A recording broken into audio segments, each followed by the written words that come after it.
පින්වත්නි බුදුදහමේ හරය දන්න කිහිප දෙනා හැරෙන්න අනෙක් බහුතරයක් ගත්තහම ඒ පිරිස උත්සාහ කරමින් ඉන්නවා මේ බුදුදහමේ තියෙන ඒ කියන්නේ සමහරක් තැන් අල්ලගෙන මේ බුදුදහම එක්ක වැරදි කියලා හෝ නැත්නම් මේ අරමුණු වලට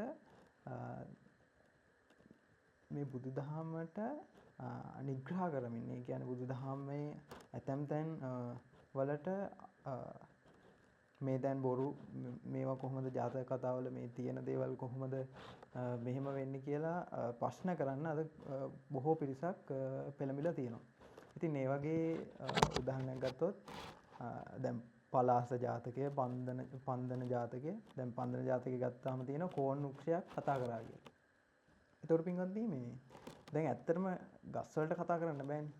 දැන් එතකොට දැන් මේක කිව්වට පස්සේ දැන් අනිත් මිනිස්සුන්ටත් හිතෙන්න පුළුවන් ඇත්තනේ මේ ගස් වලට කතා කරන්න බෑ මේ එහෙනම් බුදුදහමේ සඳහන් වෙලා තියෙන දේවල් බොරු. ඒ කියන්නේ මේ බුදුදහමේ හරය නොදන්න අයට හරිද? දන්න අය කොහොමද දන්නව මේක මේ බුදුදහමේ ආයි කතා දෙකක් නැහැ පැත්තවත් බලන්න ආයි හැරිලත් බලන්න දෙන්න මේකේ තියෙන්නේ ඇත්ත කියලා. මේක බොරුයි කියලා මේ ඔප්පු කරන්න බෑ කියලා දන්නවා. බුදුදහමේ හරය දන්න අය. නමුත් මේ නොදන්න මේකේ හරියට අතපත ගාලා නැති මේවා අධ්‍යයනය කරලා නැති භාවනා කරලා නැති පිරිසට තමයි මේ සැකේ ඉපදෙන්න උන. එතකොට දැන් මේක මේ වගේ ප්‍රශ්නයක් දැන් ගහක් කතා කරෑ කියන එක සාමාන්‍යයෙන් මිලින්ද ප්‍රශ්නේදීත් අහනවා. මිලින්ද රජතුමා මේ දැන් අතීතයේ ගස් කතා කරෑ කියලා ජාතක කතාවල තියෙනවා කොහොමද මේ මෙහෙම වෙන්නේ කියලා. එතකොට මේක පින්වත්නි දැන් ගත්තට පස්සේ දැන් මේක මේ තැන් සැකයට භාජනය වෙන්නේ භාෂා විවහාරය නොදන්න නිසා. ඒ කියන්නේ උදාහරණයක් විදිහට ගත්තට පස්සේ දැන් ධාන්‍ය ගැල් ගමන් කරන්න යනකොට පස්සේ එතන අදහස් කරන්නේ ධාන්‍ය වලින් හදපු ගැල් නෙමෙයි. ඒ කියන්නේ එතන ධාන්‍ය ගැල් කියලා අදහස් කරන්නේ ධාන්‍ය පටවල තියෙන ගැල්. එතකොට ඒ අර නැත්තම් කෙනෙක්ට දැන් ඒක අපිට අර අලුතෙන්ම බලන කෙනෙක්ට දැන් භාෂාව හරියට දන්නේ නැති ධාන්‍ය ගැල් කිව්වහම ඒ කෙනාට අදහස් එන්නේ නිකන් ධාන්‍ය වලින් හදපු ගැලක් වගේ, කරත්තයක් වගේ. ඇත්තටම ඒකේ අදහස් කරන්නේ අර ධාන්‍ය පුරවපු ගැල් කියන එක. එතකොට පින්වත්නි ඒ වගේ මේ ගස් කතා කරා කියන එක. ඇත්ත දැන් පන්දන ජාතකයේ තියෙන කෝන් වෘක්ෂය කතා කරා කියන එක.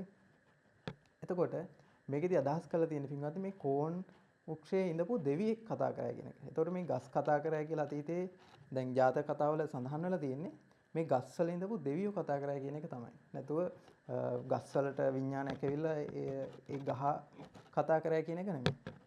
එතකොට පින්වත්නි මෙන්න මේ වගේ තැන් අපි ගත්තට පස්සේ දැන් මේවේ අර වෙලා තියෙන අර භාෂා විවහාරය හරියට දන්නේ නැතුව මේවා කියවලා ඊට පස්සේ ඒවා සමාජයටත් බෙදා හරිනවා මේවා බොරු මේවයි මේ තැන් ඒ වගේ තැන් අල්ලගෙන ඊට පස්සේ බුදුදහමට පහර ගහනවා. ඉතින් ඒ නිසා මේ තැන් හරියට විසඳගෙන ඇත්තටම පින්වත්නි මේ බුදුදහමේ හරියට මේ නිර්වාණ මාර්ගයේ ගමන් කරන කෙනෙක්ට මේවා ප්‍රශ්න නෙමෙයි ඇත්තටම.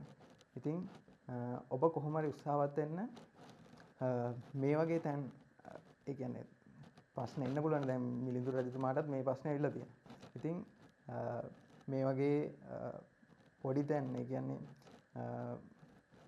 බුදුදහමට පහර ගහන තැන්වලදී මේවා හරි යථාර්ථය මොකද්ද කියලා ඒකට පිළිතුරු දෙන්න නැතුව මේ පහර ගන්න තැන් වලට අහුවෙලා ඒවට ඊට පස්සේ බුදුදහමෙන් අයින් වෙලා ඊට පස්සේ මේ බුදුදහම තියෙන බොරු කියලා ඒවා ඔබ විශාල අකුසලයක් ඊට පස්සේ රැස් කරගන්නවා. ඒ නිසා